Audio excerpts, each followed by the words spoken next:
नमस्कार दोस्तों। जैसा हम सोचते हैं वैसा ही हम बन जाते हैं। ये हमारे जीवन का सच्चाई है। हम जिसके साथ रहते हैं वैसा ही हमारे गुण अवगुण आ जाते हैं। इसलिए सत्संग में जाने से, सत्संग माने अच्छे लोगों का संग, सतगुरु का संग। सत्संग से सुख शांति के सूत्र। एक बार आप लोग जानते हैं कि भगवान गौतम बुद्ध अक्सर अपने शिष्यों के साथ, अपने अनुयायियों के साथ, आम लोगों के साथ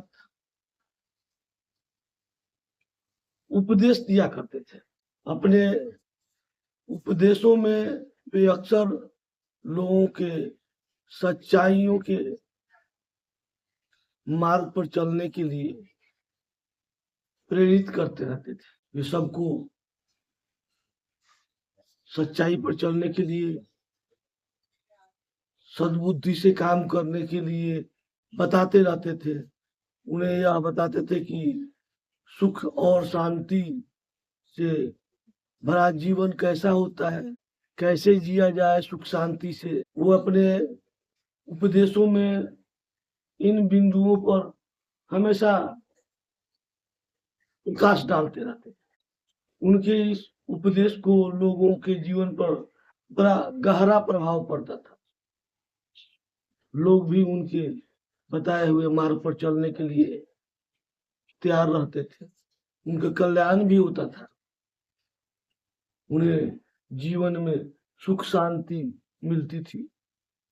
इसलिए वे जहां भी उपदेश देने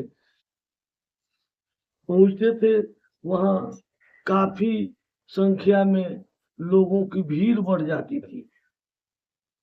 लोग भीड़ में इकट्ठा होते थे और लोग उन्हें बड़े ध्यान से सुनते थे। एक दिन भ्रमण करते हुए एक गांव में पहुंचे और वहां सुबह शाम का सत्संग करने लगे। वहां भी लोगों की भीड़ उमड़ने लगी। उसी गांव में से एक युवक प्रतिदिन भगवान बुद्ध के प्रवचन सुनने के लिए आया करता था। एक दिन आपके सत्संग में शामिल होने से सभी लोगों को कल्याण होता है, भगवान बुद्ध ने कहा। कुछ का होता है और कुछ का नहीं होता है। इस पर युवक ने फिर प्रश्न किया, भगवान आपके उद्देश्य से उपदेश को सुनकर सभी लोगों का कल्याण क्यों नहीं होता है? तो क्यों नहीं होता है? तो मैंने तो कई बार कई स्थानों पर जाकर आपके आदेश उपदेश सुना है। मेरे जीवन में सुख शांति क्यों नहीं आई? मेरा कल्याण अब तक क्यों नहीं हुआ? भगवान बुद्ध ने उसके द्वारा किए गए सवालों के जवाब में एक सवाल पूछा, अगर कोई व्यक्ति तुमसे राजमहल जाने के रास्ता पूछे और तुम्हारे रास्ते बताने के बाद भी वह राजमहल नहीं पहुंच पाए तो तुम क्या करोगे? तब उस युवक ने कहा, प्रभु मेरा काम तो सिर्फ रास्ता बतलाना है। अगर वह व्यक्ति रास्ता भटक जाए तो इसमें मैं क्या कर सकता हूँ? भगवान बुद्ध ने कहा, बेटे ठीक उसी प्रकार मेरा काम लोगों को सही रास्ता दिखलाना है, परंतु उस राह पर चलने का काम तो लोगों को ही करना है। मैं उचित अनुचित अच्छे बुरे का भेद बता सकता हूँ, पर उन्हें करने की जिम्मेवारी तो लोगों को ही है। भगवान बुद्ध बोले, अपने उपदेश में मैं जो भी सूत्र बताता हूँ, उन्हें जीवन में उतारना या नहीं उतारना, यह निर्णय तो उन्हें जीवन में उतारना या न उतारना, यह निर्णय तो लोगों का ही करना होगा। यदि सत्संग में मिले सूत्रों को जीवन में उतारा नहीं जाए तो फिर उससे लाभ नहीं होने वाला है। कैसे लाभ होगा?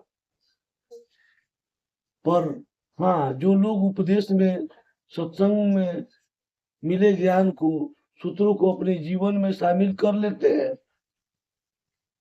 उन्हें अवश्य लाभ होता है, अवश्य कल्याण होता है, उनके जीवन में सुख शांति अवश्य ही आती है।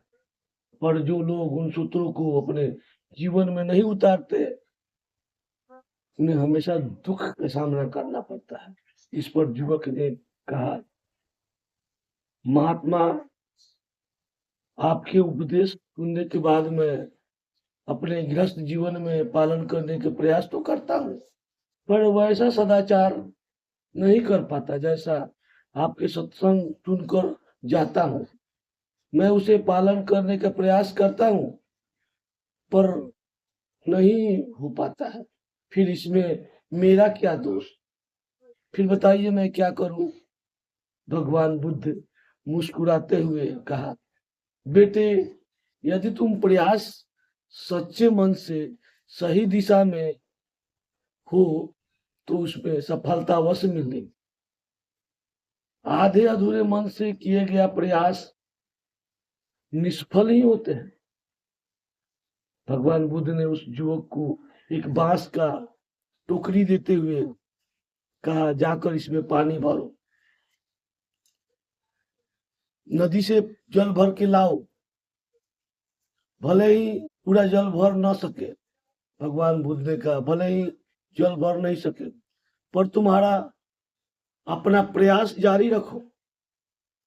युवक ने वैसा ही किया।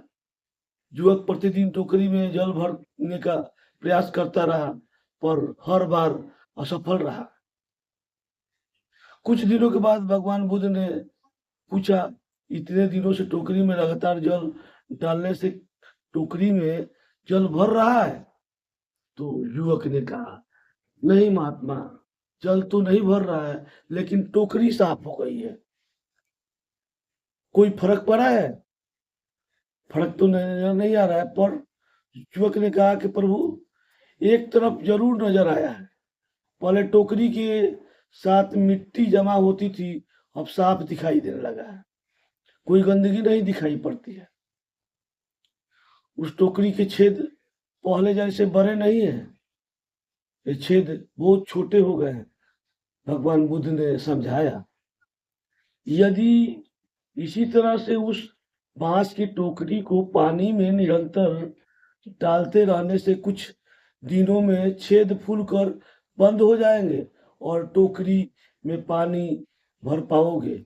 उस युवक ने वैसा ही किया और पाया कि अब उस टोकरी में छिद्र फूलकर बंद हो गए हैं और टोकरी में जल भी भर आया है। इस पर उस जल भी टोकरी को बुद्ध ने दिखाते हुए युवक ने कहा, प्रभु, आपने सच कहा था, लेकिन आज सचमुच ही उस टोकरी में जल भर लाया है। भगवान बुद्ध बोले,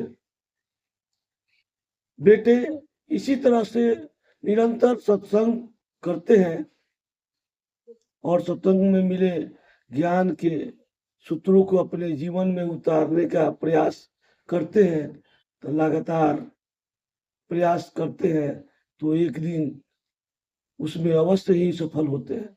वे अपने जीवन में उसे उतार पाते हैं और सुखी होते हैं। लगातार सत्संग में शामिल होने से व्यक्ति के मन निर्मल होने लगता है। उस टोकरी में छिद्र की तरह अवगुण के छिद्र भरने लगते हैं और उसमें गुणों का जल भरने लगता है, जिससे उसका जीवन सुख शांति से भर जाता है। भगवान बुद्ध ने अच्छा लेसन दिया और हमें उनके सत्संग के साथ जीवन यापन करना चाहिए। धन्यवाद दोस्तों।